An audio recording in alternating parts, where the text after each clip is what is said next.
एक दफ़े जी ॻाल्हि आहे, हिकु ॻोठ में हिकु ग़रीब मोची रहंदो हो। हू एॾो ग़रीब हो जेको ॾींहं में 20 रुपया 30 रुपया कमाईंदो, जंहिंमां उहो सिर्फ़ हिकु मानी वठी सघंदो हो।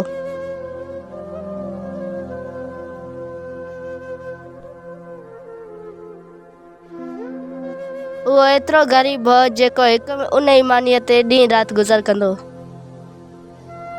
हिकु ॾींहुं हो जॾहिं मानी वठी घर आयो त उन जे दरवाज़े ते हिकु फ़क़ीर सदा आई।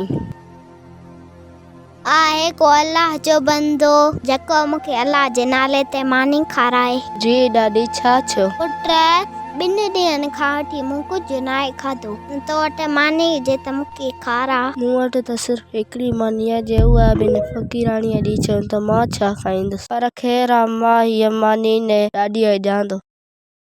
ॾाॾी, हीअ वठो मानी, तव्हां हिते वेही आराम सां खाओ, मां जेसीं तव्हां लाइ पाणी खणी अचां।